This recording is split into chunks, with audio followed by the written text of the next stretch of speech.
Movie के शुरू होते ही हम एक स्ट्रीट शेफ गाओ को देखते हैं। वो बहुत मजे मजे के खाने बनाया करता था। इसका एक छोटा सा रेस्टोरेंट है, मगर वो उसको साफ रखता है और अपने प्रोफेशन से भी बहुत प्यार करता है। लेकिन जो पास्ट में गाओ के साथ हुआ वो बहुत ही बुरा था। उसके फादर ने सिर्फ इसलिए उसे एक शेफ के पास छोड़ दिया कि वो कुकिंग को सीख सके। गाओ ने ये डिसाइड कर लिया था कि एक दिन वो बहुत बड़ा शेफ बनेगा और हर वो चीज हासिल करेगा जो वो अपने बचपन में ना कर सका। गाओ के फादर एक बहुत अच्छे शेफ थे और अब तक तो वो बहुत ही कमाल शेफ बन चुके थे, एक तरह के मास्टर शेफ। लेकिन उनका बेटा यानी गाओ उनसे बहुत नफरत करता था, क्योंकि उसने अपना बचपन यानी चाइल्डहुड अपने फादर के बगैर गुजारा था। वो उन्हें मिस भी किया करता था, लेकिन इससे उसके फादर को कोई फर्क ही नहीं पड़ता था। दूसरी तरफ गाओ के फादर यानी वही मास्टर शेफ भी इस बात से खुश थे कि दुनिया को नहीं पता कि इनका बेटा भी है, और ये बात गाओ को और सैड करती थी। अब सीन बदलता है और हम एक और फेमस, हैंडसम और यंग शेफ को देखते हैं। वो बहुत ही रिच और रॉयल फैमिलीज के लिए खाना बनाया करता था। उसका नाम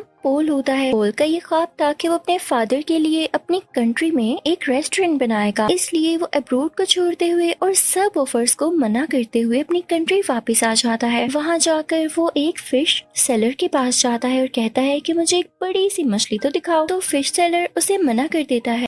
अब जैसे ही गाओ उसके पास बड़ी सी मछली लेने आता है तो वो आदमी उसे मछली दे देता है। ये देखकर पोल को बहुत गुस्सा आता है और वो गाओ को गुस्से से देखता है, जैसे वो उससे जेलस हो कि भाई इसने उसको मछली क्यों दे दी। फिश सेलर जब इन दोनों को गुस्से में देखता है तो वो मछली के 2 टुकड़े कर देता है ताकि इनमें लड़ाई ना हो। लेकिन वो दोनों फिर भी एक दूसरे को गुस्से से घूरते रहते हैं। अब हम पोल के शानदार और बहुत ही प्यारे रेस्टोरेंट को देखते हैं जिसकी आज ओपनिंग होती है। वो बहुत नीट एंड क्लीन एडवांस तरीके से बनाया गया और बहुत ही खुला रेस्टोरेंट होता है। उसको बहुत अच्छे तरीके से डेकोरेट किया होता है। पोल ने जो नया रेस्टोरेंट खोला था वो गाओ के रेस्टोरेंट के बिल्कुल सामने था, जिसे देखकर गाओ के दोस्त घबरा जाते हैं, क्योंकि ये नया रेस्टोरेंट इन कस्टमर्स का सारा इंटरेस्ट अपनी तरफ करने वाला था और इन सब लोगों को इनसे छीनने वाला था। और जिस बात का डर था वही होता है। सब लोग नए रेस्टोरेंट का टेस्ट चेक करने के लिए उसमें चले जाते हैं। तो गाओ के दोस्त गाओ को सपोर्ट करने के लिए डिस्काउंट ऑफर की अनाउंसमेंट करते हैं,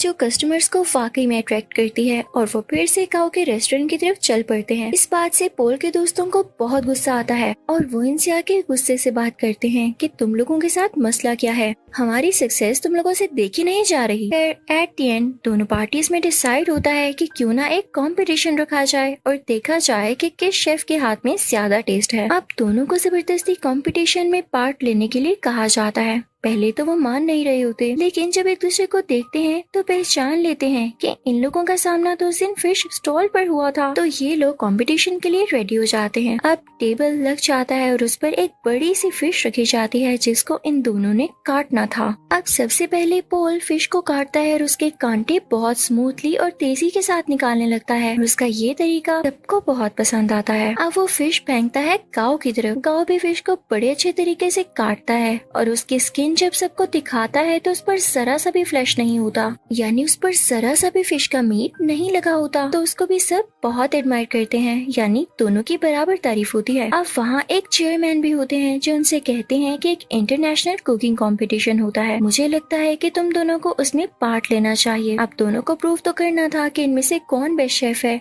तो दोनों रेडी हो जाते हैं। अब पोल मीडिया को बताता है कि मैं फ्रांस में कुकिंग करता था और चाइना आकर मैंने फील किया कि अब भी लोग पुराने तरीकों को यूज करके कुकिंग करते हैं। और जाहिर है ये बात वो इनडायरेक्टली गाओ को ही कह रहा था और इसे देख के गाओ को बहुत गुस्सा आता है।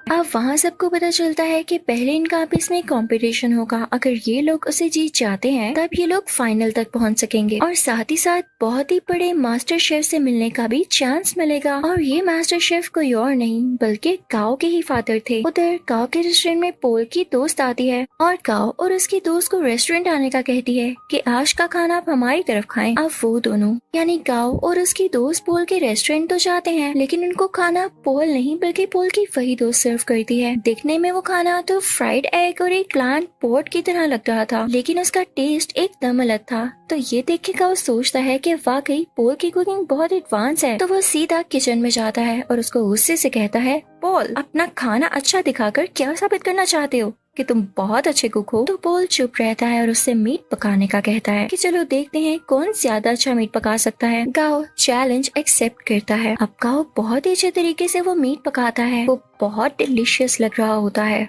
अब पोल उसे कहता है कि मैं तुम्हें सेम रेसिपी के साथ ये डिश बनाकर दिखाता हूँ। पोल शुरू करता है और सेम डिश बहुत ही कम टाइम में बना लेता है। जब गाओ उसको स्मेल करता है तो उसे अपनी डिश में और इसकी डिश में कोई फर्क नहीं लग रहा होता। तो वो समझ जाता है कि वाकई इसके पकाने का तरीका बहुत एडवांस है। वो उदास हो जाता है और वहाँ से चला जाता है। अब गाओ को कोई कहता है कि उसे उसके फादर बुला रहे हैं। गाओ अपने फादर के पास जाता है और कहता है कि अब आपने मुझे क्यों बुलाया, जबकि आप ये बात मानते ही नहीं कि मैं आपका बेटा हूँ। तो मास्टर शेफ उसे कहते हैं मैंने ऐसा इसलिए किया ताकि दुनिया ये ना कहे कि तुम मेरे बेटे हो, इसलिए तुम इंटरनेशनल कंपटीशन तक पहुँच सके, बल्कि मैं तो यही चाहता हूँ कि तुम खुद ये करो। तो गाओ कहता है डैड मुझे वैसे भी आपकी सपोर्ट की जरूरत नहीं, जब मुझे आपकी जरूरत थी तब आप मेरे पास नहीं थे। खैर मैं अब ये साबित करके दिखाऊंगा कि मैं वो हासिल कर सकता हूँ जिसकी वजह से आपने मुझे छोड़ा। अब गाओ यहाँ से चला जाता है क्योंकि उसे अपने डैड की किसी भी बात पर यकीन नहीं होता। अब next day international cooking competition होता है। सब प्रिपरेशन की जा चुकी होती हैं। कॉम्पिटेंट्स यानी पोल और गाओ भी रेडी होते हैं। टाइम स्टार्ट होता है।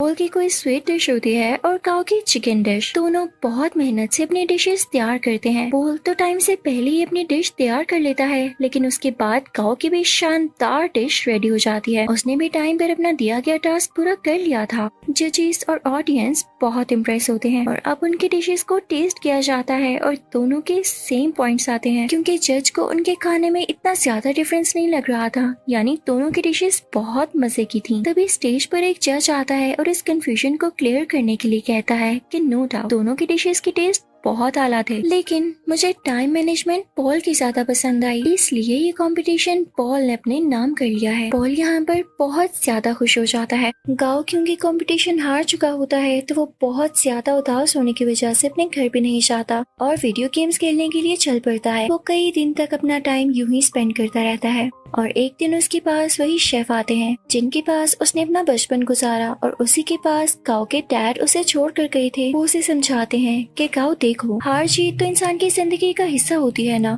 अगर आज तुम नहीं जीत सके तो क्या जरूरी है कि कल भी नहीं जीत पाओगे। लेकिन गाओ घर जाने के लिए तैयार ही नहीं था। उसे बहुत समझाने के बाद कन्विंस कर लिया जाता है कि उसे घर जाना होगा और अगले कंपटीशन की तैयारी करनी होगी। अब पोल बहुत ज्यादा खुश होने की वजह से अपने रेस्टोरेंट जाता है। वो बहुत एंजॉय करता है। उसके सामने उसके दोस्त बैठे होते हैं तो बातों बातों में उसके दोस्त उसे कहते हैं पोल तुम अपनी दोस्त को चांस क्यों नहीं देते हो, वो इतने टाइम से तुम्हारे साथ है, तुम उस पर ट्रस्ट तो करो, उसे अलाउ करो कि वो इंटरनेशनली तुम्हें रिप्रेजेंट कर सके, तुम्हारे रेस्टोरेंट का नाम ऊंचा कर सके। तो पोल उसे कहता है हाँ वो मेरी अच्छी दोस्त जरूर है, इस बात से मैंने मना नहीं किया, लेकिन यार उसे खाना तक पकाना नहीं आता, वो कैसे मेरे रेस्टोरेंट को इंटरनेशनली रिप्रेजेंट कर सकती है। तो उसका दोस्त और बातें करने लगता है और उसकी बातों से ये लग रहा होता है जैसे ये उसकी दोस्त के साथ ही मिला हुआ है और इनके दिल में लालच आ रही है। तभी वहाँ पर पोल की वही दोस्त आती है और उसके सामने सूप की 2 कप्स रखते हुए कहती है पोल क्या तुम मुझे बता सकते हो कि इनमें से किस में सॉल्ट ज्यादा है। तो यहाँ पर पोल खामोश हो जाता है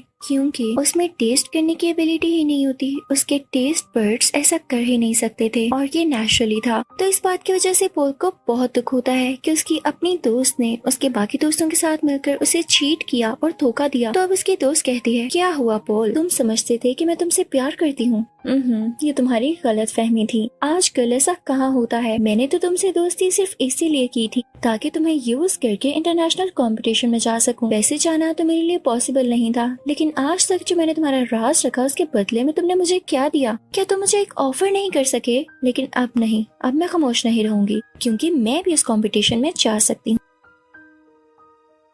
अब यहाँ पर एक और बड़ी बात रिवील होती है कि पोल की दोस्त पोल के ही दोस्त के साथ मिलकर पोल को चीट कर रही थी क्योंकि वो दोनों अब रिलेशनशिप में थे और पोल के अगेंस्ट ही एक साजिश यानी कॉन्स्पिरेसी चल रहे थे कि पोल के रेस्टोरेंट को बेच देंगे और उनसे जो पैसे आएंगे उनसे अपनी लाइफ स्टार्ट करेंगे। लेकिन पोल भी ऐसा होने दे नहीं सकता था। पोल बहुत उदास हो जाता है और अपने रेस्टोरेंट से बाहर आ जाता है। रात हो चुकी होती है और वो बाहर बैठकर ड्रिंक करने लगता है। तभी उसे गाओ भी देख लेता है और उसके पास आके कहता है पोल तुम उदास क्यों बैठे हो यार, तुम तो जीत चुके हो, तुम्हें खुश होना चाहिए। तो पोल उससे कहता है हाँ जीत तो चुका हूँ पर हार भी बहुत कुछ चुका हूँ। खैर तुम छोड़ो, तुम्हें एक बात बताता हूँ। सामने ये बैनर देख रहे हो, वो इनफैक्ट गाओ के फादर यानी उसी मास्टर शेफ की पिक्चर होती है। तो पोल उसकी तरफ इशारा करके कहता है ये मेरे आइडियल है हैं। मैं चाहता हूँ मैं इनकी तरह बनूं। तो काओ आगे से हल्का सा मुस्कुराता है और कहता है, पोल, ये मेरे फादर हैं। तुम यही सोचते हो ना कि अच्छे इंसान है और तुम इनके जैसा बनो। तो मैं तुम्हें बताऊं, मेरे फादर दिल के बहुत बुरे हैं। काओ उसे अपने पास्ट की स्टोरी बताने लगता है कि उन्होंने मेरे साथ क्या क्या किया। पहले तो पोल कहता है, काओ तुम मजाक कर रहे हो यार, बस कर दो। लेकिन काओ उसे बताता है, नहीं, वो मुझे बचपन में वाकई में छोड़ गए थे, सिर्फ इसलिए कि मैं उनके प्रोफेशन को अपना नहीं पा रहा था। मैंने अपना सारा बचपन उनके बगैर गुजारा है।